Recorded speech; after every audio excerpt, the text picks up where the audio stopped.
नमस्कार दोस्तों। आज की कहानी में आपका बहुत बहुत स्वागत है।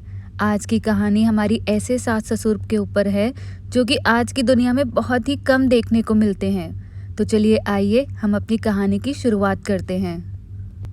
सुमन, सच में हमारी कंचन बिटिया बहुत ही भाग्यशाली है जो उसको ऐसा सुलझा हुआ घर परिवार और सुलझे हुए सास ससुर मिल रहे हैं। बलदेव जी ने घर में घुसते ही सोफे पर बैठते हुए अपनी पत्नी सुमन जी से कहा। वो अभी अभी अपनी छोटी बेटी कंचन के होने वाले ससुराल से वापस लौट कर आए थे। अच्छा जी, ज़रा मैं भी तो सुनूं कि क्या कहा है विमला बहन जी और किशोर भाई साहब ने। सुमन जी ने झट से गिलास में घड़े से पानी निकाला और मुस्कुराते हुए बलदेव जी के पास लेकर पहुंच गई। अरे क्या ही बताऊं, उन दोनों की बातों से तो लग ही नहीं रहा था कि वो इस जमाने के हैं और वो लड़के वाले हैं और हम लड़की वाले।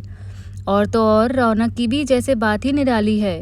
बलदेव जी के चेहरे पर लगातार प्रशंसा के भाव उत्पन्न हो रहे थे और वो ईश्वर का शुक्रिया अदा कर रहे थे। अब आप पहेलियां ही बुझाते रहेंगे या फिर कुछ बताएंगे भी कि आखिर उन लोगों ने ऐसा क्या कहा? आप तो उन लोगों से लेन देन की बात करने गए थे ना?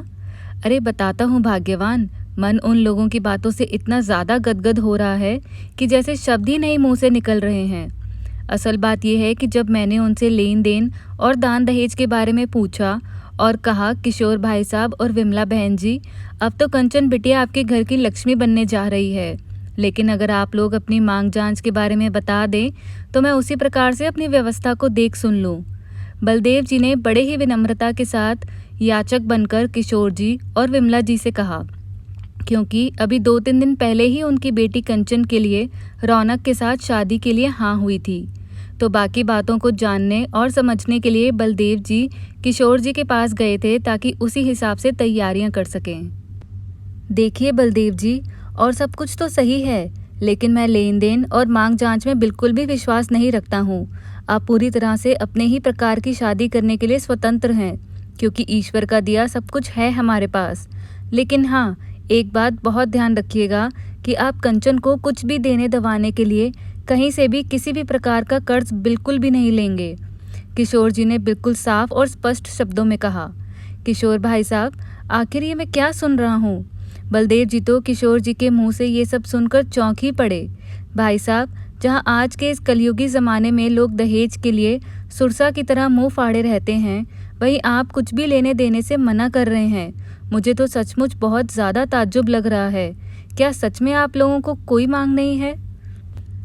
कहाँ तो बलदेव जी ये सोचकर आए थे कि इतनी बड़ी इंडस्ट्री के मालिक किशोरी लाल और उनका बेटा रौनक जो इंजीनियर है तो अच्छे खासे दहेज की मांग जांच करेंगे, लेकिन यहाँ तो पासा ही उल्टा पड़ गया था। एक बार को तो सचमुच उनको अपने कानों पर विश्वास ही नहीं हुआ कि कहीं उनको कुछ सुनने में धोखा तो नहीं हुआ। लेकिन तभी उनको विमला जी की आवाज़ सुनाई पड़ी। बलदेव भाई साहब, रौनक के पापा बिल्कुल सही कह रहे हैं। हम लोगों को परमात्मा ने सब कुछ दिया है, बस इस घर परिवार में सिर्फ एक बेटी की कमी है। वो कमी कंचन के आने से पूरी हो जाएगी। अब हम लोगों को कुछ भी नहीं चाहिए, बस आप जो भी इच्छा से अपनी बिटिया को देना चाहें उसके लिए आप स्वतंत्र हैं, क्योंकि माता पिता के कुछ तो अरमान होते ही हैं बेटी को लेकर, और बेटी को भी अरमान होते हैं। लेकिन अगर आप 5 कपड़ों में भी कंचन को भेज देंगे तो भी कभी भी हमारे मुख पर शिकायत नहीं आएगी। विमला जी ने भी मुस्कुराकर अपनी बात पूरी करते हुए कहा। किशोर भाई साहब और विमला बहन जी, हम तो सचमुच धन्य हो गए आपके घर अपनी बिटिया का रिश्ता जोड़कर। लोगों ने कितना मना करने की कोशिश की थी हमें कि आप लोग बहुत बड़े आदमी हैं, आप लोगों की तो दहेज की बहुत ज़्यादा मांग होगी, लेकिन यहाँ तो जैसे सब कुछ बहुत ही उल्टा नज़र आया।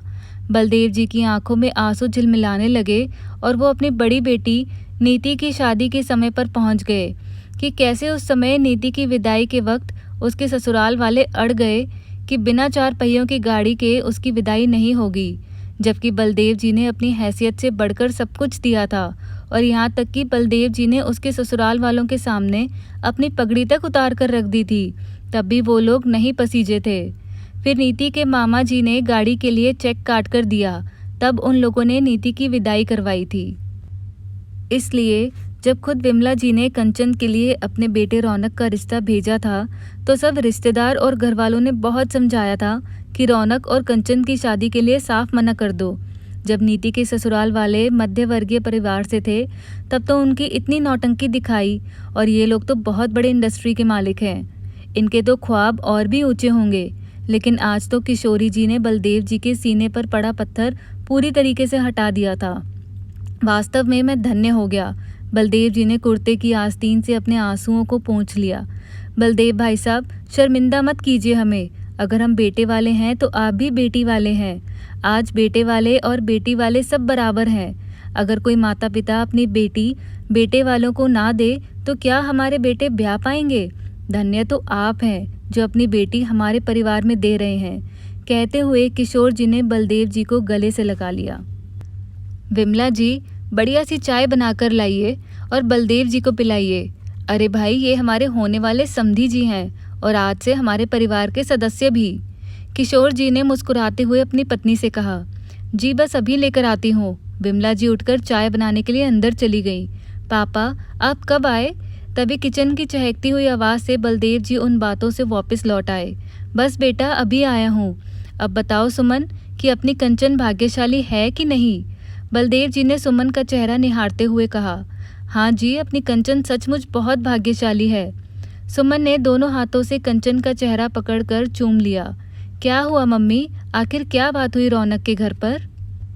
मेरी बच्ची, यही तो सब तुम्हारे पापा बता रहे हैं कि बहुत अच्छा ससुराल और बहुत अच्छे सास ससुर तुमको मिलने जा रहे हैं।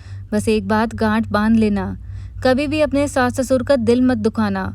आज के समय में इतने सुलझे हुए और समझदार लोग बहुत नसीब से मिलते हैं। सुमन कंचन का हाथ पकड़कर बोली। मम्मी, क्या आपको अपने संस्कारों पर विश्वास नहीं? जब जीजी इतनी समस्याओं के बाद भी आप लोगों की लाज बचाने का प्रयास करती हैं तो मैं भी तो उन्हीं की छोटी बहन हूँ। आपको कभी भी किसी भी प्रकार की शिकायत नहीं मिलेगी, ये मेरा वादा है आप दोनों से। आज से वो लोग रौनक से पहले हमारे मम्मी पापा हैं, कंचन ने अपनी माँ को विश्वास दिलाते हुए कहा।